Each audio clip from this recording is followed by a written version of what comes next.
We want to bring in NBC News international correspondent Raf Sanchez and Ben Rhodes, former Deputy National Security Advisor and MSNBC political contributor. Raf, I want to start with you. What are we hearing from Tehran and the White House about the prospects of new nuclear talks and what those terms might look like?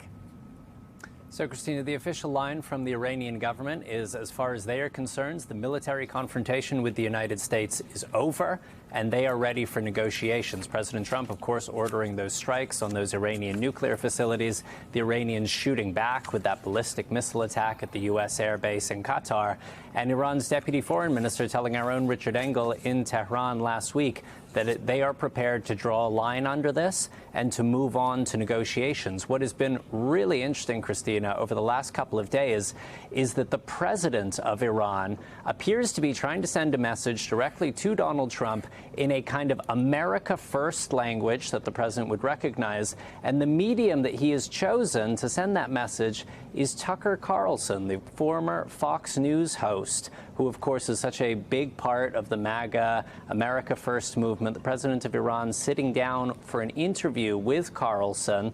It's just been posted online. It's very long. Carlson is from the kind of isolationist, skeptical of foreign military entanglements wing of Trump's coalition.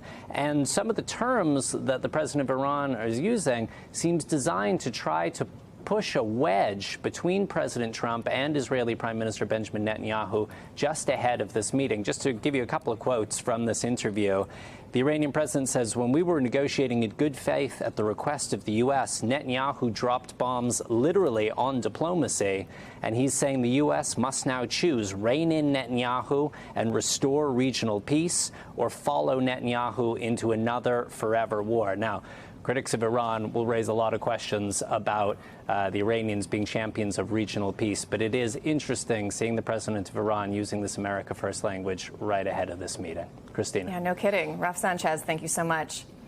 Ben, of course, you were really involved in negotiations for the previous nuclear deal, the JCPOA, brokered by the Obama administration.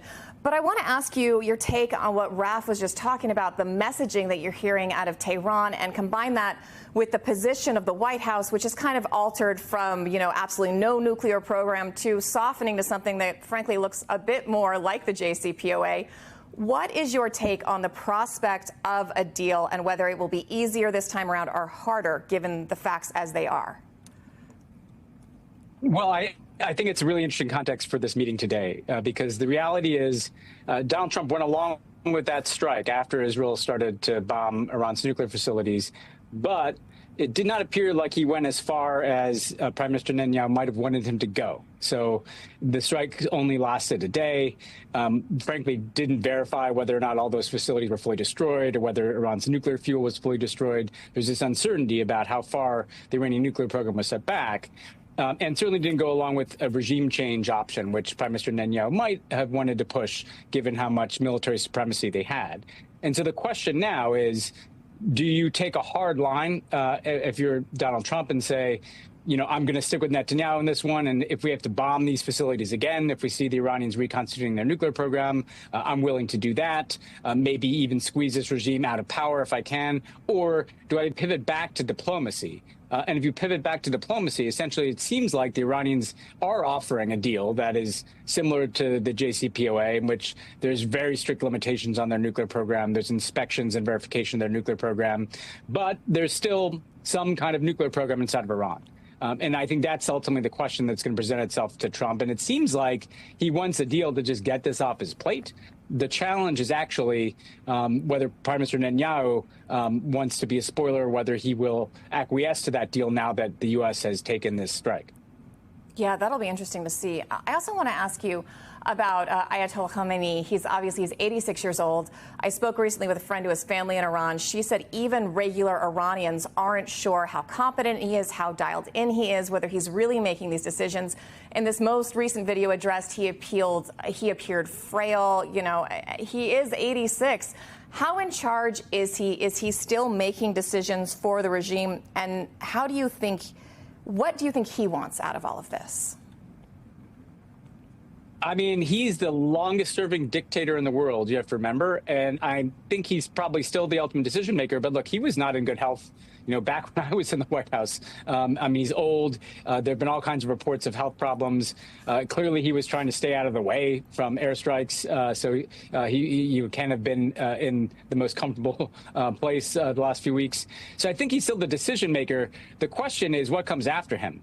There's always been a thought that there'd be a huge power vacuum in Iran after him, given the fact that he's been in power for so long.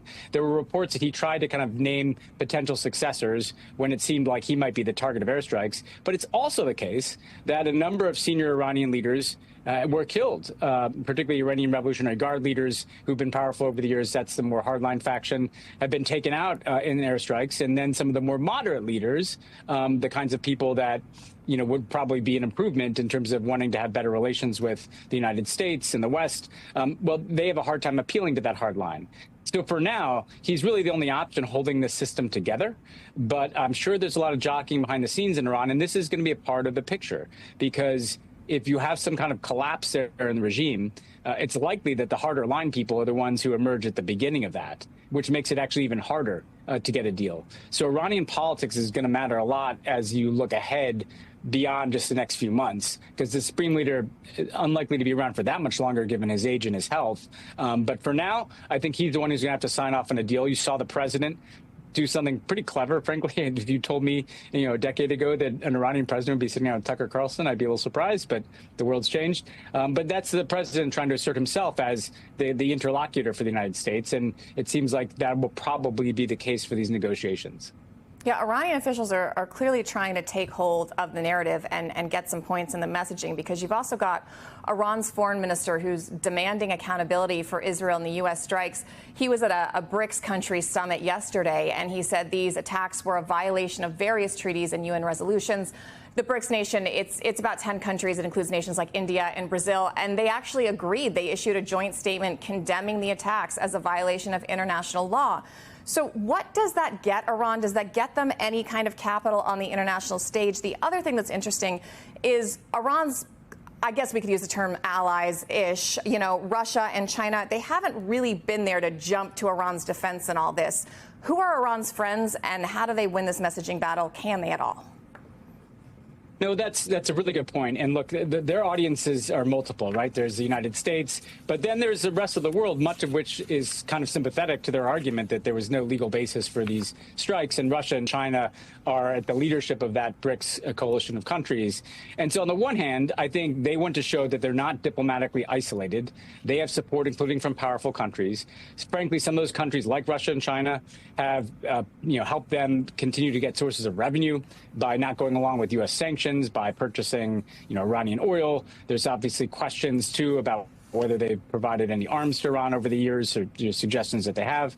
So they do have support, and they want to show that this is actually not them who's isolated. In some parts of the world, it's the United States and Israel that are viewed as having stepped outside of the boundaries of international law with that strike. However, to your point, Russia does not seem to be going out of its way to stick its neck out for the Iranians. I'll give you one example. Those are Russian air defense systems that were taken out by Israel and then allowing for those strikes. If Russia really wanted to help Iran, they could kind of try to get in there and rebuild those air defense systems. We have not seen them do that yet. I think the reason why is Russia's priority is the war in Ukraine right now. That's where they're spending all their capital. That's where they're spending all their money. That's where they're pouring all their arms. So Russia's focused on that. China's focused on a trade war with the United States. So while they do have diplomatic support, they don't exactly have people coming to their defense, which I think may be the reason why they'll be interested in diplomacy. What they'll try to do in that diplomacy, though, is what Raf said they did in that interview. They'll try to drive a wedge between Trump and Netanyahu, seeing Netanyahu as the one who has less international support, particularly given the war in Gaza. Netanyahu is the one who's kind of more eager to go deeper into war with Iran than Trump was. So that's probably where they're trying to focus this diplomatic effort. All right, Ben Rhodes, thank you so much.